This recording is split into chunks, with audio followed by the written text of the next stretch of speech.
Hola, ¿cómo estamos? Gracias por estar aquí otra vez a mis 5 seguidores. Ok, el día de hoy se ve un poquito oscura la habitación porque está lloviendo afuera, así que como no tengo buena luz, se ve medio así. Igual, cuando me haga famosa y me empiecen a seguir más, maybe me compro una lucecita mejor. No tengo mucho para contarles, como saben. Perdí mi trabajo y la tengo con esto así porque me dolió, ¿ok? Me dolió. Pero bueno, eh, este fin de semana tenemos otro torneo de fútbol, así que me voy a ir a cagar de calor. Acá estamos básicamente es agosto, pleno verano. ¿Qué estoy viendo? ¿Qué shows estoy viendo? Vi una película, estoy viendo una película de... Ay, no me acuerdo cómo se llama, la acabo de terminar de ver. De unos que como que se quedan encerrados en una casa, está en Netflix. Y como que empieza a llover y como que quedan encerrados, no pueden salir y no saben por qué. Está buena.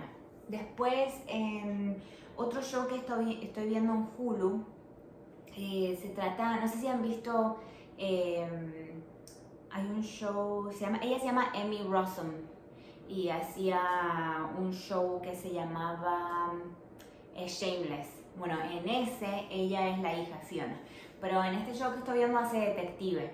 Es como una detective que está buscando una chica que está de asesinar a tipos así con plata y ella está tratando de ver por qué los está matando y cosas así. Está bueno, todavía no lo he terminado a la serie, pero se ve que está buena.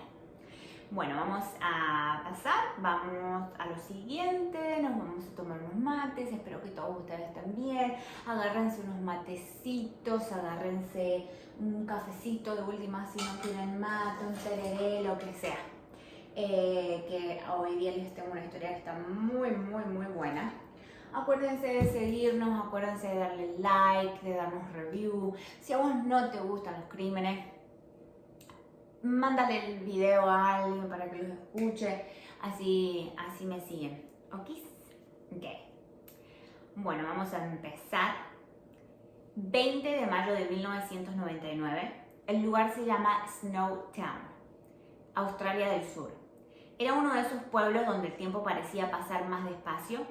Menos de 500 habitantes, una calle principal, un almacén, una estación de servicio y un viejo banco abandonado que llevaba años sin recibir clientes. Nadie imaginaba que ese edificio vacío escondía uno de los secretos más oscuros de la historia del país. Aquella mañana, un hombre llegó para inspeccionar el inmueble. El banco iba a cambiar de manos y había que revisar su estado antes de concretar la operación. Empujó la puerta principal, el edificio estaba silencioso, había polvo acumulado sobre el piso, el aire era pesado y casi de inmediato sintió un olor extraño. No era un olor común, era intenso, penetrante. Al principio creyó que podría tratarse de un animal muerto. Siguió caminando, pero cuando más avanzaba hacia la parte trasera del edificio, más fuerte se volvía. El olor parecía salir de la bóveda. Alertó a la policía. Cuando los agentes llegaron pensaron exactamente lo mismo. Quizás había algún animal atrapado, quizás una pérdida de cañerías. Nadie imaginó lo que estaban a punto de encontrar. Frente a ellos había varios barriles grandes, sellados, sin ninguna identificación. Uno de los oficiales comenzó a retirar la tapa del primero. Durante unos segundos, nadie habló. Y cuando finalmente lograron abrirlo, el silencio fue absoluto. Dentro había restos humanos, no uno, no dos. Con el correr de las horas descubrieron que aquel banco escondía 8 cuerpos. Pero lo más impactante todavía estaba por venir. Porque esos 8 cuerpos no contaban toda la historia. Eran apenas la puerta de entrada a una investigación que revelaría años de desapariciones, homicidios y un pequeño grupo de personas que había logrado ocultar sus crímenes durante casi una década. Sin embargo, para entender cómo esos barriles llegaron hasta la bóveda de un banco abandonado, tenemos que viajar varios años hacia atrás, porque las historias más oscuras nunca empiezan con el hallazgo. empiezan mucho antes. Así que bienvenidos a Mateando con Crímenes, el espacio donde nos sentamos a compartir unos mates mientras conocemos algunos de los casos criminales misteriosos y sucesos más impactantes del mundo. Yo soy Sa, y antes de empezar quiero hacer una aclaración importante. Este episodio fue preparado a partir de documentos judiciales, investigaciones policiales y fuentes periodísticas australianas de reconocida trayectoria.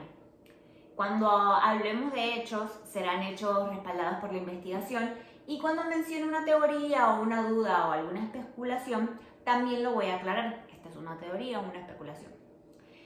Mi objetivo no es entender qué pasó, mi objetivo es entender lo que pasó, cómo ocurrió y recordar a las víctimas con el respeto que se merecen. Así que van a ver las notas del video de todos los lugares donde yo saqué la información, y también para que ustedes puedan ver si quieren ir más a fondo, porque muchas de las cosas es que yo lo junté todo, pero te puedes ir más a fondo. Me estoy mirando la mansa celulitis que tengo en la pierna, pero no importa, porque está bien, mira acá, celulitis. Bueno, ahora que no tengo segundo trabajo, me voy a hacer ejercicio.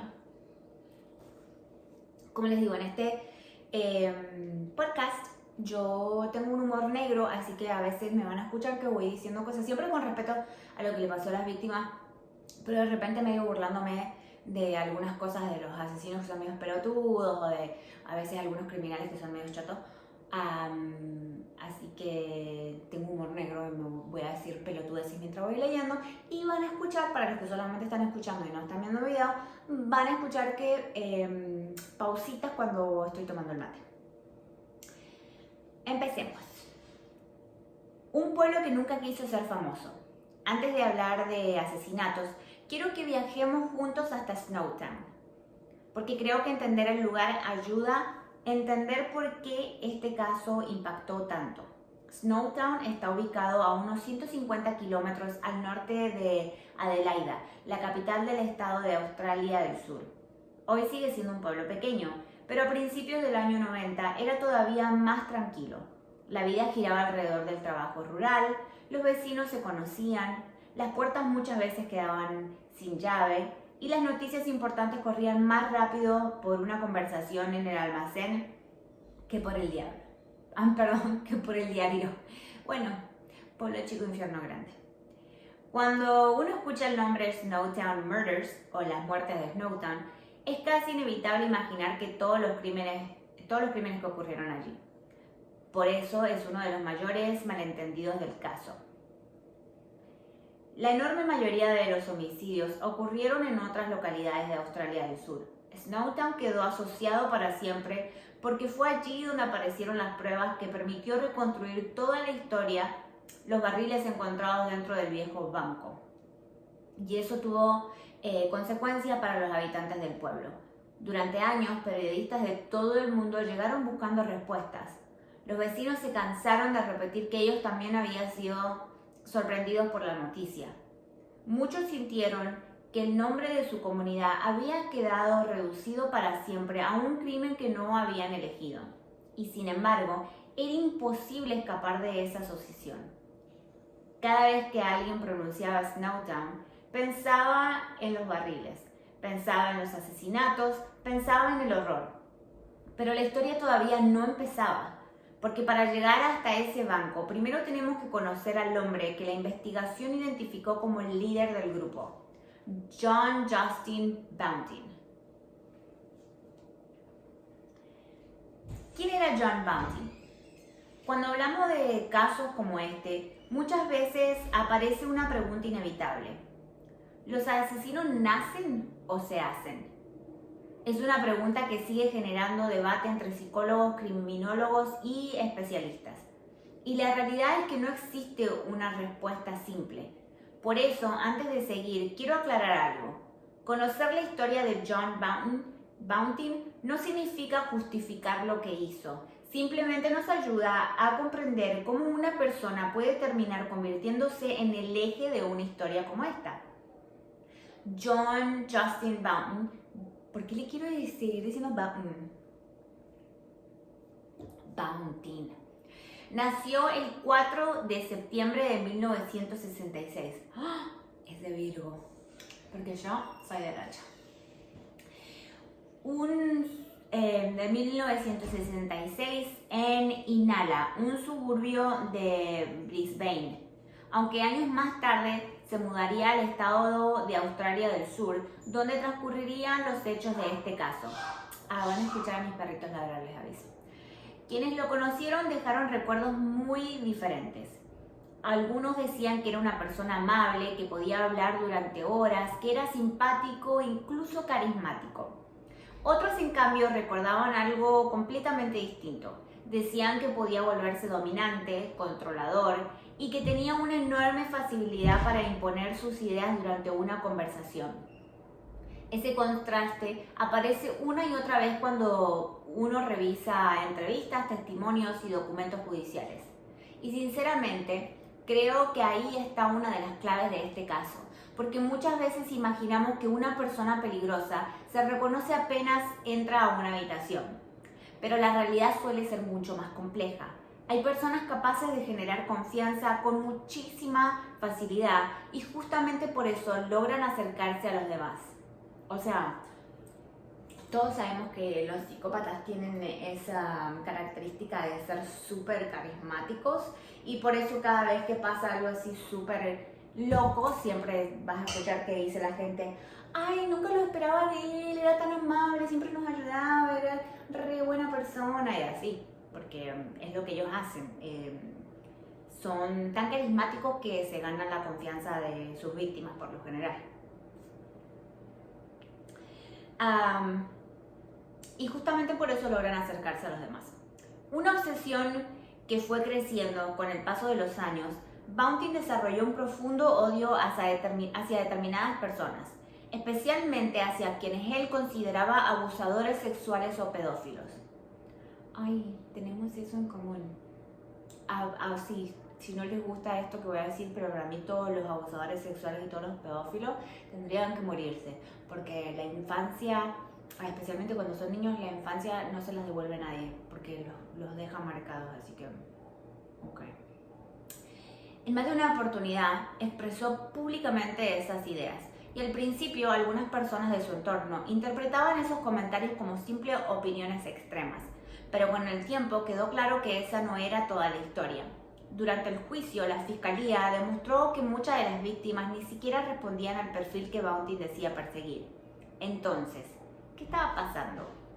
La respuesta era mucho más inquietante. Los investigadores concluyeron que sus motivaciones cambiaban según la situación. En algunos casos existían conflictos personales. En otros, las víctimas representaban un riesgo porque conocían información comprometedora. Y también hubo situaciones donde aparecía un interés económico. O sea, el discurso con el que intentaba justificar sus actos no coincidía con los hechos demostrados durante el juicio. Y ese fue uno de los elementos más importantes para entender quién era realmente. O sea, él decía: ay, no, es que yo odio a los pedófilos y por eso los maté, pero maybe eran mentis. Un hombre que sabía leer a las personas. Mientras preparaba este episodio, encontré algo que varios investigadores mencionaban una y otra vez. John Boughton parecía tener una habilidad muy particular. Observaba, escuchaba y detectaba rápidamente las inseguridades de quien tenía alrededor. Después utilizaba esa información para construir relaciones donde él ocupaba siempre el lugar de mayor poder. No necesitaba levantar la voz. No necesitaba amenazar constantemente. Muchas veces le alcanzaba con convencer, con hacer sentir a la otra persona que compartían una misma visión del mundo. Y eso resultaba especialmente peligroso, porque la manipulación rara vez empieza de manera evidente. Empieza con pequeñas conversaciones, con opiniones, con la construcción lenta de confianza. Y recién mucho tiempo después aparecen las consecuencias. Robert Wagner.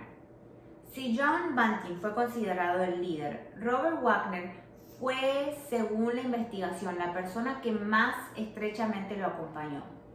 Wagner era muy diferente.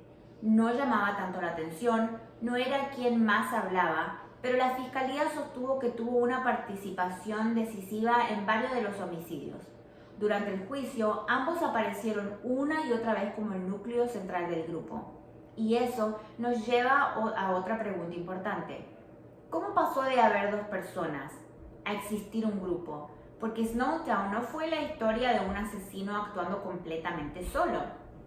Fue la historia de varias personas que por distintos motivos terminaron participando en una cadena de crímenes. Y entender cómo se formó ese grupo es fundamental para comprender todo lo que ocurrió después. El nacimiento del grupo. No hubo una reunión, no hubo un plan escrito, no hubo un día exacto en el que se dijeran, desde hoy somos organización criminal. O sea, imagínate que no fue que dijeron, che, nos juntamos en mi casa, nos comemos una picadita, nos tomamos una birra y no sé, ¿qué les pinta, chicos? ¿Matamos gente? O sea, no creo que haya sido así. La realidad fue mucho más silenciosa. Primero aparecieron las amistades, después las conversaciones, más tarde la confianza y poco a poco comenzó a formarse un círculo cada vez más cerrado. Con el tiempo se sumarían otras personas, entre ellas James Blasakis y Mark Hayden. Blasakis y Mark Hayden. No sé si Blasakis lo dije bien. Mark Hayden, creo que lo dije bien. Cada uno tendría un nivel de participación diferente. Y justamente por eso las condenas serían distintas años más tarde.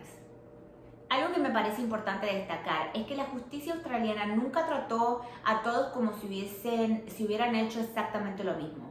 Cada acusado fue juzgado según la evidencia presentada sobre su propia conducta, y eso habla de un proceso judicial extremadamente minucioso. Una Australia que no veía lo que estaba por ocurrir. Mientras todo esto sucedía, Australia seguía con su vida cotidiana. Los diarios hablaban de política, de deportes, de economía. Nadie imaginaba que en distintas localidades de Australia del Sur comenzaban a producirse desapariciones que terminaban conectándose años más tarde. No había titulares, no había una gran investigación nacional, no había una búsqueda masiva. Había familias preocupadas, amigos haciéndose preguntas y policías investigando casos que en apariencia no tenían ninguna relación entre sí. Pero eso estaba a punto de cambiar, porque en agosto de 1992 desaparecería un joven de 22 años llamado Clinton Trezise, Clinton Trezise o Clinton Trezise. Y aunque nadie podía saberlo en ese momento, la investigación concluiría años después que aquella fue la primera víctima confirmada del grupo de los Chapitas. Snowtown, el secreto de los barriles. Clinton Trezise, la primer pieza del rompecabezas. Agosto de 1992. Australia atravesaba un invierno frío. En ese momento nadie hablaba de los asesinos seriales en Australia del Sur. No existía una investigación especial, no había un equipo policial dedicado a resolver una serie de homicidios porque simplemente nadie sabía que esa serie existía. Ese mismo mes desapareció un joven de 22 años llamado Clinton. Hoy sabemos su nombre. Sabemos que fue la víctima confirmada del grupo, pero en aquel entonces era simplemente otra persona que desaparecía. Y eso cambió completamente la perspectiva. Espérenme un chiquito que voy a echarme agüita, matecito, porque no puedo hacer dos cosas a la vez y soy medio pelotuda, ya veo que me quemo. Miren mi termito, super cute. Después le muestro el otro que tiene stickers. Ok, tuki. Y eso cambiaría completamente la perspectiva. Porque cuando uno escucha esta historia, conociendo el final, todo parece encajar. Pero los investigadores no tenían esa ventaja. ellos trabajaban con muy poca información y los familiares vivían una realidad todavía más difícil. La incertidumbre, no saber qué había pasado, no saber si esa persona seguía viva, no saber si algún día volverían a cruzar la puerta de su casa.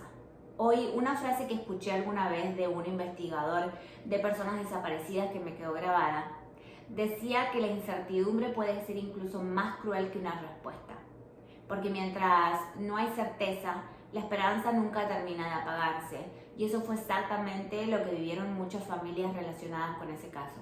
Y sí, porque imagínate, sé que la esperanza es lo único que se pierde, y en muchas ocasiones está bueno, pero imagínate perder un familiar. Es como lo decía en el otro caso de las chicas que fueron raptadas.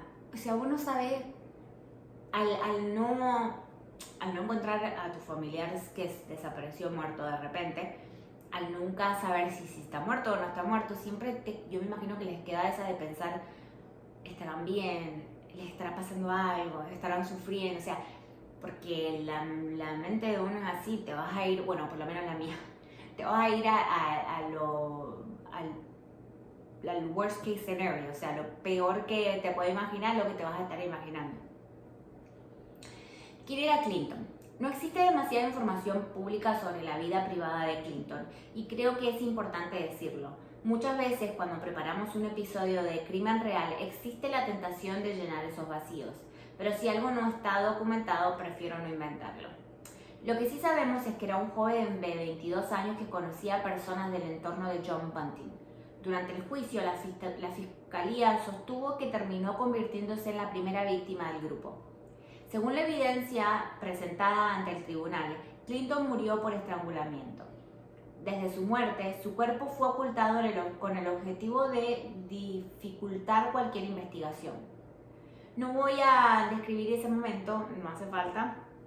Creo que contar cómo murió ya es suficiente para entender la gravedad de lo que ocurrió, porque el verdadero foco de esta historia nunca debería estar en la parte de la violencia, sino en las personas que la sufrieron. Un detalle que pasó desapercibido después de la desaparición de Clinton, la vida siguió. Y eso puede sonar extraño, pero es exactamente lo que ocurrió. No hubo grandes titulares, no aparecieron cámaras de televisión, no se desplegaron cientos de policías, la investigación continuó como una desaparición más. Y eso permitió que el grupo siguiera actuando. Hoy es fácil preguntarse, ¿cómo nadie se dio cuenta? Pero la respuesta está en la propia naturaleza del caso. Cada desaparición parecía independiente, ocurría en momentos distintos y en ciudades diferentes, con personas que a simple vista no tenían demasiada relación entre sí. No existía ese gran mapa con hilos rojos que vemos en las películas o en los shows. Ese mapa recién comenzaría a construirse muchos años después.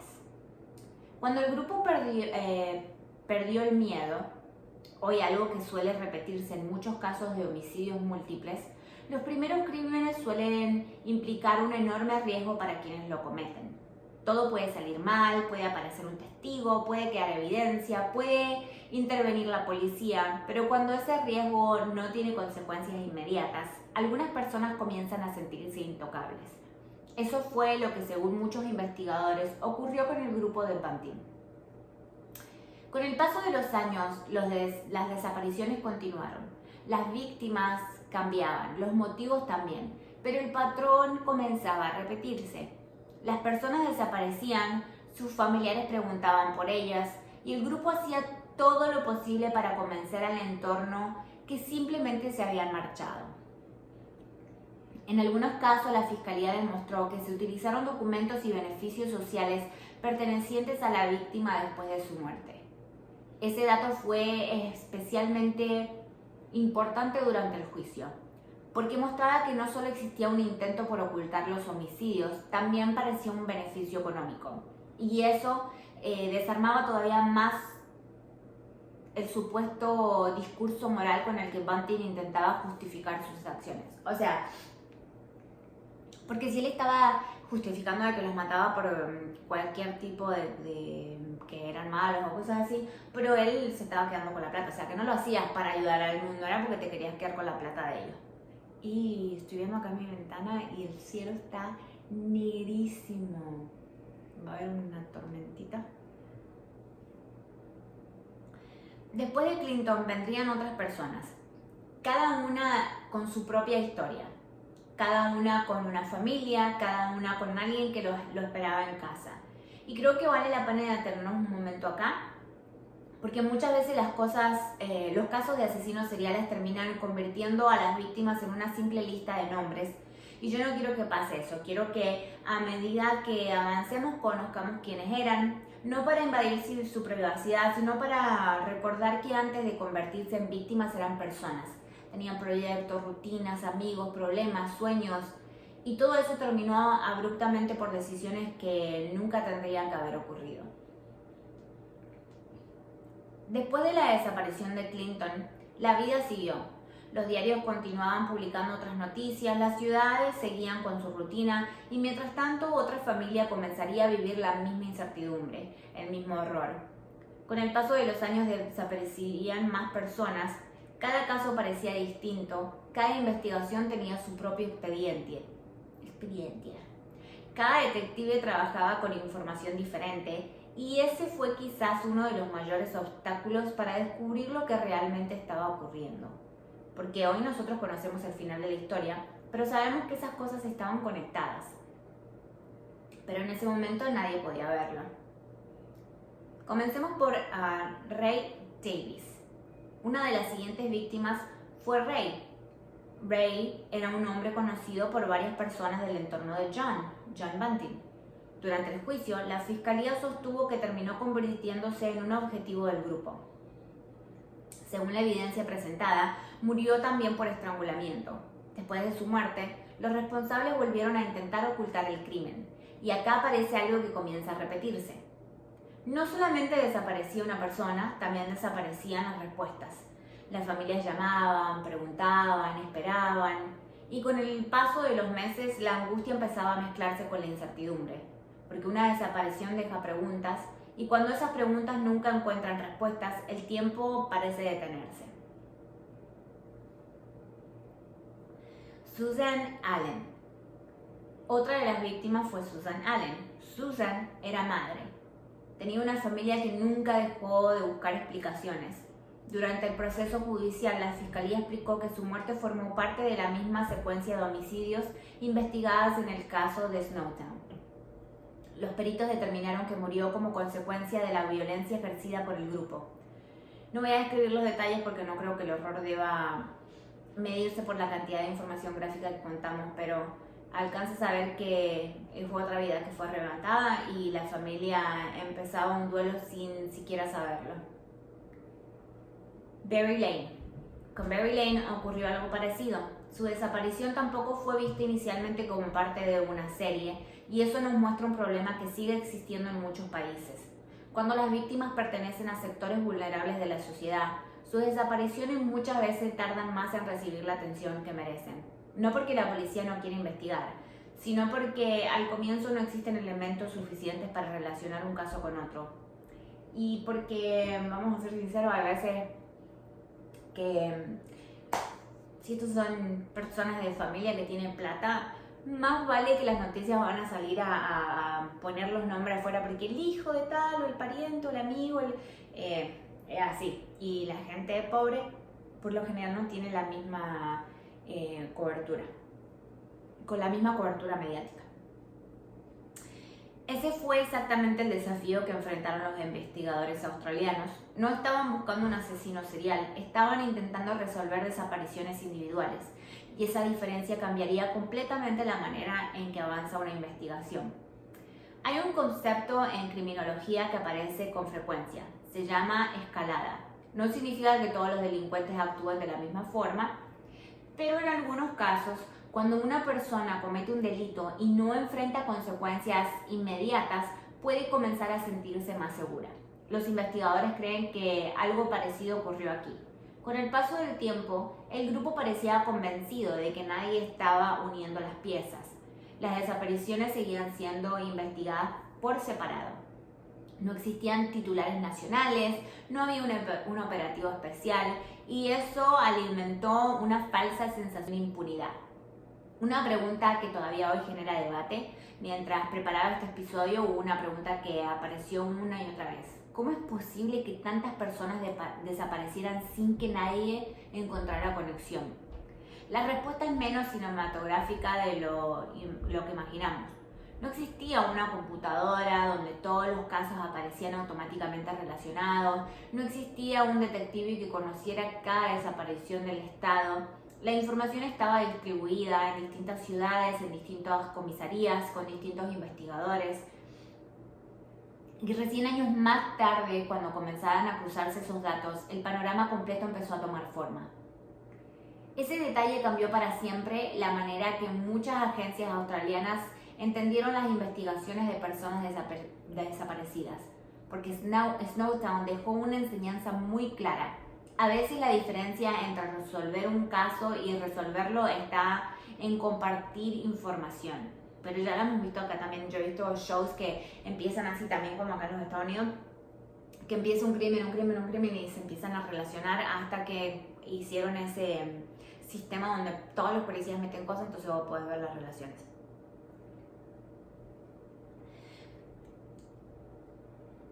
Hay algo que quiero decir antes de seguir. Cuando hablamos de este caso, solemos recordar los nombres de los responsables, pero muy pocas veces pensamos en quienes esperaban una llamada, en quienes miraban por la ventana creyendo que un hijo, un hermano o un amigo iba a volver. Imagínate vivir meses o incluso años sin saber absolutamente nada, sin poder despedirte, sin tener respuestas. Ese fue el verdadero impacto de Snowtown. No solamente de los homicidios, también el silencio que dejaron atrás. Y ese silencio acompañó a muchas familias durante años. Bueno, ahora vamos a hablar del secreto de los barriles. Vamos a hablar un poquito más de cómo fue que todo cambió la investigación. El olor que cambió la investigación para siempre. Volvamos ahora a ese banco abandonado, porque mientras conocíamos a las víctimas y entendíamos cómo había ido desapareciendo una por una, la verdad seguía encerrada detrás de una pesada puerta de acero. Imagínense eso. Era el 20 de mayo de 1999.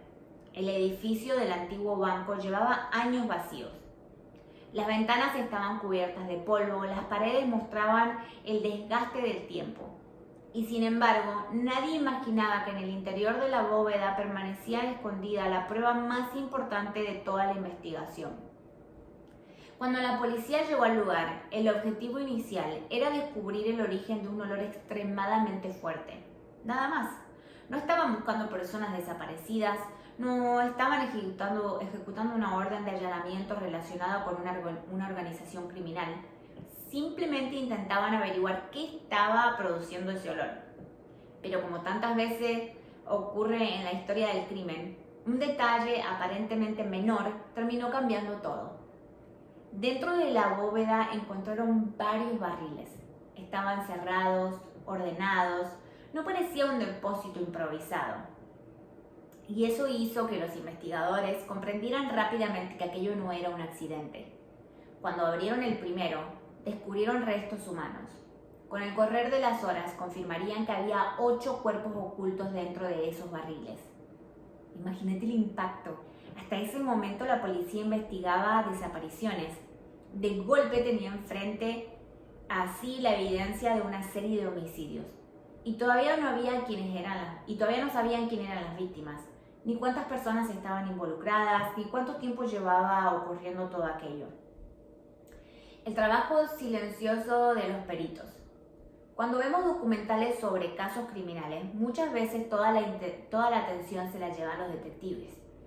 Pero hay otro grupo de personas que resulta igual de importante: los peritos, médicos forenses, especialistas en ADN, odontólogos forenses, antropólogos, personas cuyo trabajo consiste en responder preguntas que a simple vista parecen imposibles.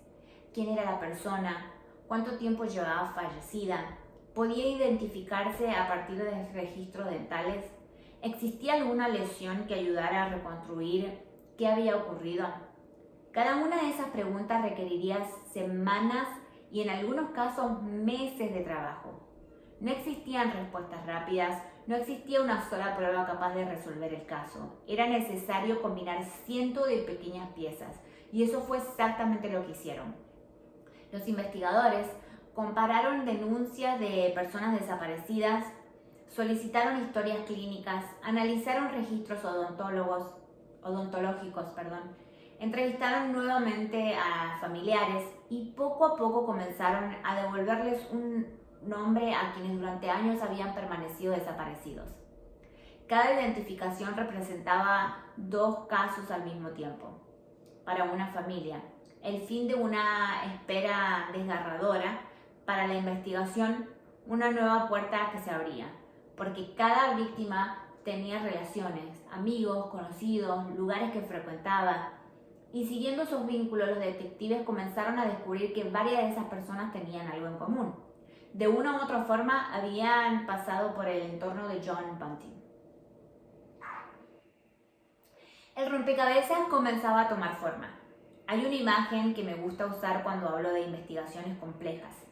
Imagínate un rompecabezas de miles de piezas y al principio solo encuentras una, después otra y durante mucho tiempo no entendés qué estás armando. Pero llega un momento al que varias piezas empiezan a encajar. Eso fue exactamente lo que ocurrió con Snowtown. Las desapariciones dejaron de ser casos aislados. Ahora existía un patrón. Los detectives comenzaron a revisar expedientes antiguos, volvieron a entrevistar testigos, compararon fechas, movimientos bancarios, cambios de domicilio, llamadas telefónicas. Todo podía ser importante. Y cuando más profundizaban, más claro resultaba que estaban frente a una organización mucho más estructurada de lo que habían imaginado al principio. Un horror que terminó ayudando a la policía. Hay algo que suele repetirse en muchas investigaciones criminales. Nadie puede controlar todos los detalles para siempre. Con el paso del tiempo los errores empiezan a aparecer. En Snowtown ocurrió algo parecido. Según la fiscalía, algunos integrantes del grupo continuaron utilizando documentación y beneficios sociales pertenecientes a víctimas que ya habían sido asesinadas. Esos movimientos económicos llamaron la atención de los investigadores y se transformaron en una pieza más dentro del enorme rompecabezas. Por sí solo no demostraban un homicidio, pero combinando con el resto de la evidencia ayudaban a reconstruir la historia. Y eso es algo que me parece fascinante del trabajo de la investigación. Muchas veces un caso no se resuelve por una gran confesión. Se resuelve por cientos de pequeños detalles aparentemente insignificantes, terminan apuntando hacia la misma dirección. Una noticia que sacudió al país. Cuando la policía confirmó públicamente que el hallazgo del banco estaba relacionado con una investigación por múltiples homicidios, Australia quedó conmocionada. Los principales noticieros abrieron con la noticia. Los diarios dedicaron portadas completas. Equipos periodísticos comenzaron a viajar hasta Snowtown. Y de un día para otro, un pueblo casi desconocido pasó a ocupar titulares internacionales. Sin embargo, mientras los medios hablaban del caso, las familias de las víctimas atravesaban un momento completamente distinto. Muchas acababan de recibir la noticia que nadie quiere escuchar. Después de años de incertidumbre, finalmente tenían una respuesta. Pero esa respuesta llegaba acompañada del dolor más profundo, porque la esperanza de volver a abrazar a sus seres queridos había terminado para siempre. Los nombres empezaban a repetirse. Una vez identificadas las víctimas, los detectives hicieron algo que visto desde afuera parece sencillo, pero llevó meses de trabajo. Tomaron una hoja enorme.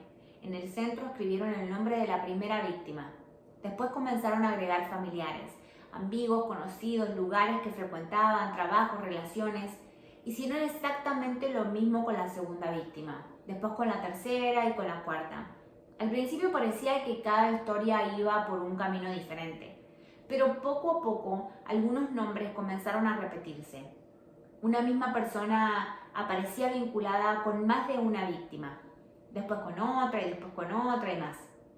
Ese nombre era John Bunting. No era el único.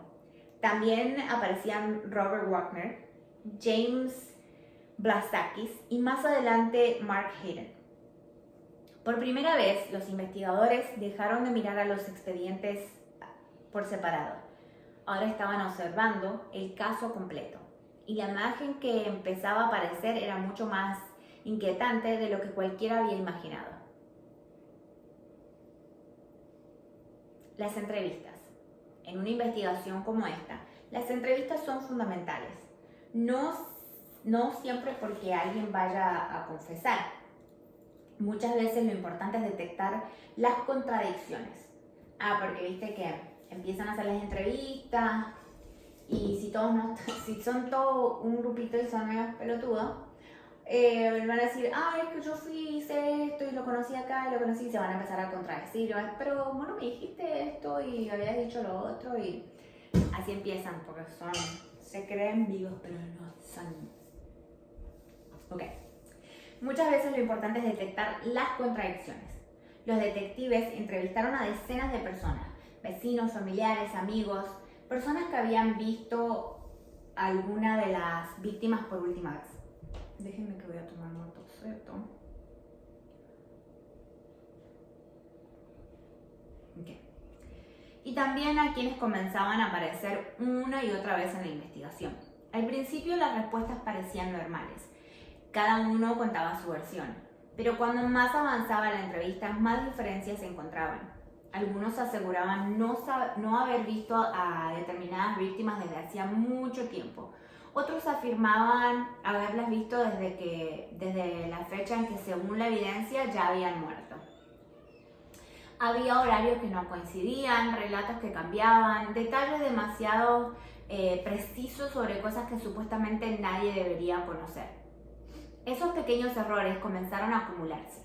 Los investigadores suelen decir que una mentira aislada puede tener muchas explicaciones, pero cuando aparecen muchas contradicciones alrededor de los mismos nombres, es momento de mirar más de cerca. La evidencia física. Mientras tanto, los laboratorios seguían trabajando. Cada objeto recuperado era analizado cuidadosamente. La ropa, los documentos, los registros, muestras biológicas, todo era comparado, todo era fotografiado, todo quedaba documentado. Y esto es algo que me parece importante destacar. Muchas veces pensamos que un juicio se gana con una gran confesión, pero en realidad la mayoría de los casos importantes se sostiene gracias a la evidencia. Porque la memoria puede fallar, las personas pueden mentir, pero la evidencia física, cuando está bien preservada y analizada, permite reconstruir una historia con mucha mayor precisión. Eso fue exactamente lo que ocurrió aquí. La investigación no dependió de una sola prueba. Dependió de cientos de pequeñas pruebas que juntos contaban una misma historia. Ok, vamos a hablar de James Blasowski. Me estoy acordando, Mike Wazowski. El muñequito de Monster Inc. En este contexto, apareció una pieza que ayudaría a completar parte del rompecabezas. James comenzó a colaborar con la investigación. Su declaración permitió confirmar información que los detectives ya sospechaban y aportar detalles sobre algunos hechos. Pero quiero detenerme un segundo, porque existe una idea muy difundida sobre este caso. Hay quienes dicen que Blasowski resolvió el caso, y eso no es correcto. La investigación ya llevaba meses reuniendo evidencia. Los detectives ya habían encontrado los cuerpos, ya existían análisis forenses, ya habían documentos y testimonios. La colaboración de Blasowski fue importante, muy importante, pero funcionó como una pieza más dentro de un caso que ya estaba respaldado por numerosas pruebas independientes. Y esa diferencia es fundamental, porque demuestra que las condenas no dependieron únicamente de una confesión, dependieron de una investigación enorme. A medida que avanzaban los allanamientos y las entrevistas, el margen para ocultar lo ocurrido se hacía cada vez más pequeño. Los detectives ya no buscaban establecer si existía una relación entre las víctimas, eso ya estaba re claro. Ahora necesitaban construir exactamente qué había pasado con cada una de ellas. ¿Dónde habían sido vistas por última vez? quién estuvo con ellos, qué evidencia respaldaba la conclusión, y ese trabajo llevó muchísimo tiempo. No era un caso para resolver en una semana, ni en un mes. Era una investigación que obligó a revisar años de información acumulada. Cada expediente volvía a abrirse, cada dato era revisado, cada detalle podía cambiar el rumbo del caso. Y cuanto más avanzaban, más evidente resultaba que estaban frente a una de las investigaciones por homicidio más complejas que había enfrentado Australia. Un caso que cambió la forma de investigar. Con el paso de los años, muchos investigadores australianos señalaron que Snowtown dejó enseñanzas muy importantes. No porque existiera una única falla, sino porque mostró la necesidad de compartir información entre distintas jurisdicciones cuando varias desapariciones presentan elementos en común. Y eso pasa muy seguido. En realidad creo que en muchos lugares del mundo siempre hay un caso principal que ellos hacen que dicen, no, hay que empezar a compartir información para que podamos resolver estos casos más rápido.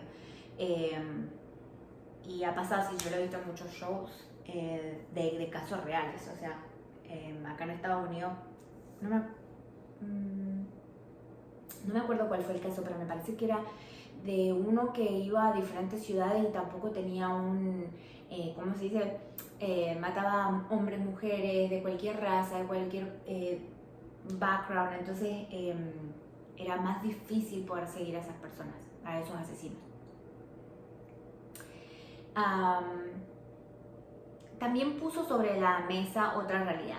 Las personas más vulnerables pueden quedar fuera del foco durante demasiado tiempo, y cuando eso ocurre, quienes buscan hacer daño encuentran más oportunidades para actuar sin ser detectados.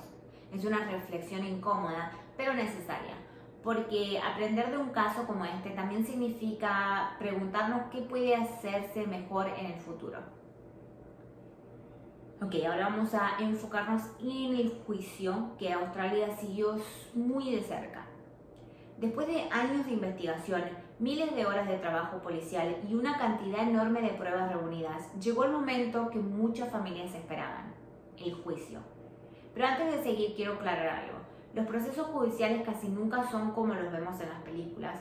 No hay una confesión inesperada a último momento, no hay un abogado que cambie el rumbo del caso con una sola pregunta brillante.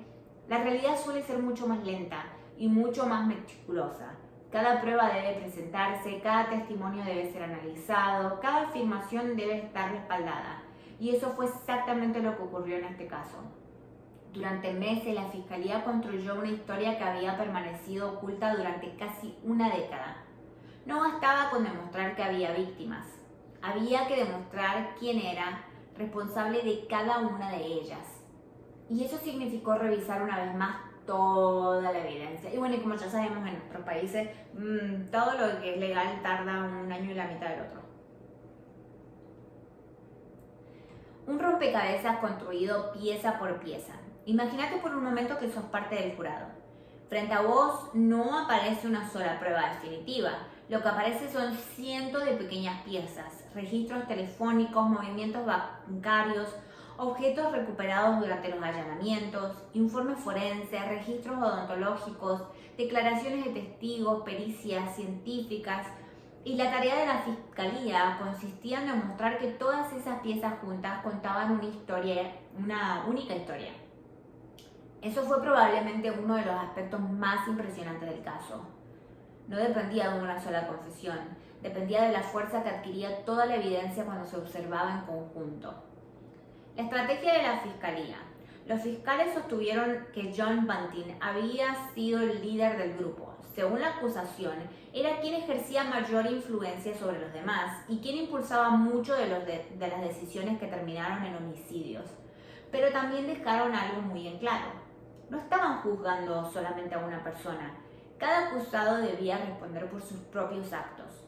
Por eso el tribunal analizó individualmente la participación de John Bunting, Robert Wagner, James Blazakis y Mark Hayden.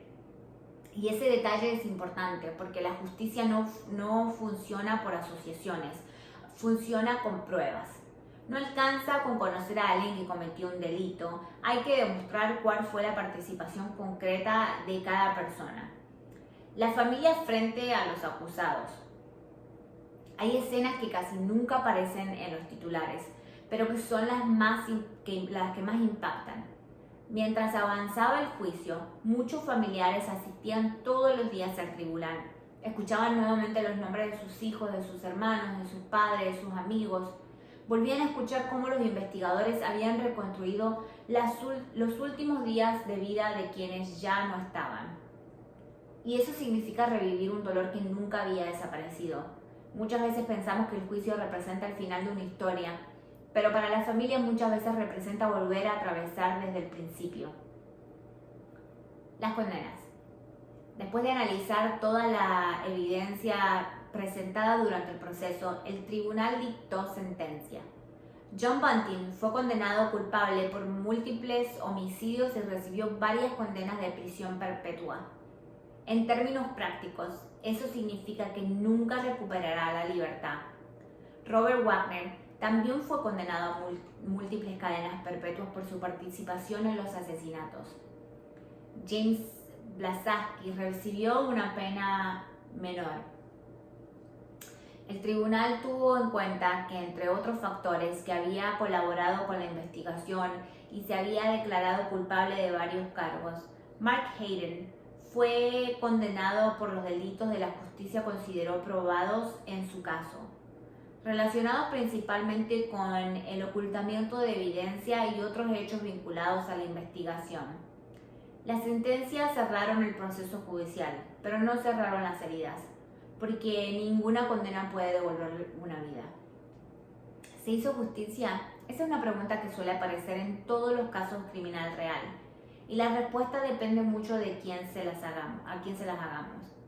Desde el punto de vista judicial, los responsables principales fueron identificados, juzgados y condenados, pero para la familia la realidad es distinta.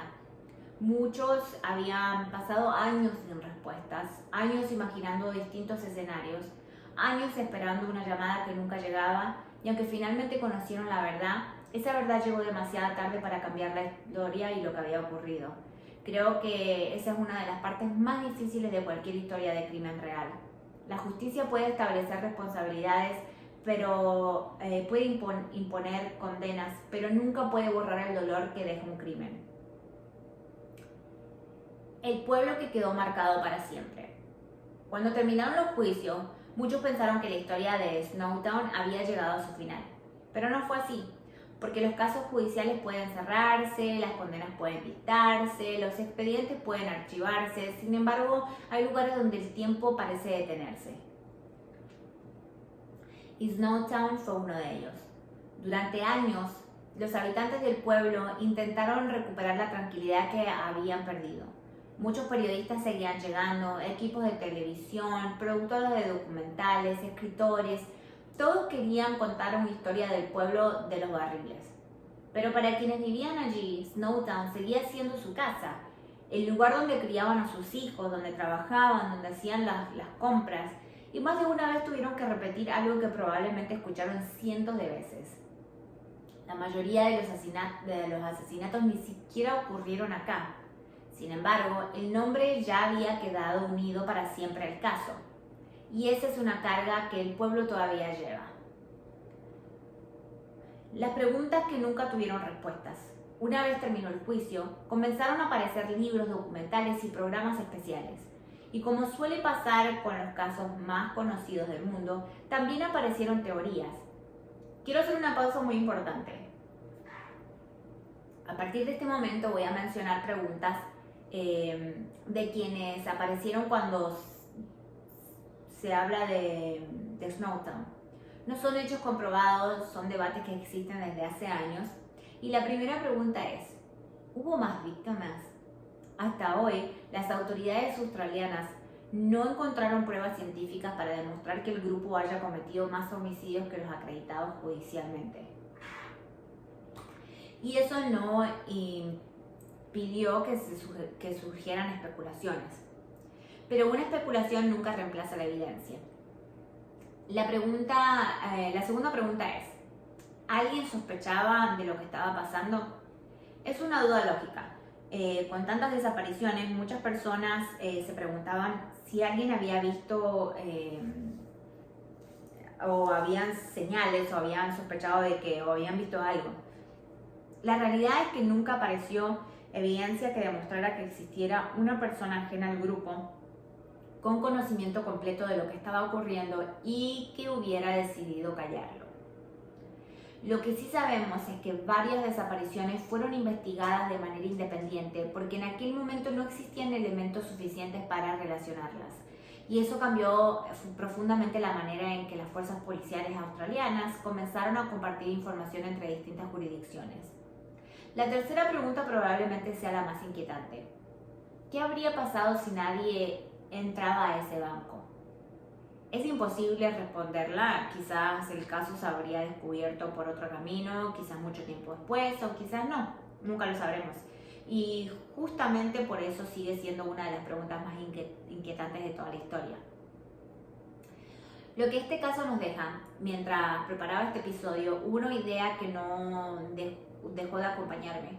Muchas veces creemos que el verdadero horror comienza cuando aparece el cuerpo, pero creo que en realidad comienza mucho antes. Empieza cuando alguien vulnerable queda completamente solo, cuando una persona desaparece y nadie logra conectar las señales, cuando la manipulación avanza tan lamentable que quienes están alrededor dejan de verla. Cuando la manipulación comienza tan lentamente que quienes están alrededor dejan de verla. Y eso convierte a Snowtown en mucho más que una historia sobre asesinatos. Lo convierte en una historia sobre aislamiento, sobre control, sobre personas que fueron perdiendo poco a poco su capacidad de pedir ayuda o de ser escuchados. También nos recuerda algo muy importante. El crimen real no debería tratarse de admirar a los asesinos, ni de convertirlos en personajes, porque cuando más hablamos de ellos, más corremos el riesgo de olvidar quiénes realmente importan, que son las víctimas. Cada una de ellas tenía nombre, una historia, una familia, un futuro. Y aunque hoy recordamos este caso por el pueblo de Snowtown o por los barriles encontrados dentro del banco, ojalá también recordemos que atrás de todo eso hubo personas reales, personas que merecen ser recordadas por quienes son. No solamente por la forma en la que murieron. Y bueno, chicos, hasta acá llegamos con el episodio de hoy. Gracias por acompañarme durante este recorrido en uno de los casos criminales que más impactó a la historia de Australia. Si llegaron hasta acá, de verdad, muchísimas gracias. Este no fue un episodio fácil, había que buscar muchas cosas, mucha información, había muchas especulaciones y cosas que no coincidían. Si les gustó este episodio, no se olviden de seguir Mateando con Crímenes en Spotify, YouTube, Apple Podcasts, TikTok, Instagram. Denle like, denme review. También pueden dejar qué les gustaría o algún caso que les gustaría que les cuente. Y los leo siempre, aunque nadie me ha dejado un mensaje todavía, pero ustedes escriben, chicos, escriban. Yo, acuérdense, mi nombre es Sa. Antes de irme quiero dejarle una última reflexión. Conocer esas historias no sirve para vivir con miedo. Sirve para observar más, para hacer preguntas, para escuchar cuando alguien pide ayuda y para recordar que muchas veces el peligro no tiene la cara que imaginamos. No es el cuco, el malo, una persona que vos te imaginas a alguien malo. Siempre tenemos esa imagen de alguien que nos va a dar miedo cuando lo veamos, y realmente no es así. Realmente puede ser alguien bueno, puede ser tu vecino, puede ser el papá de un amigo, que digas, no, ese no mata una mosca. Por lo general es el que no mata una mosca, es el que a veces, por eso, como les decía al principio, por eso sorprende tanto. Así que tengan mucho cuidado.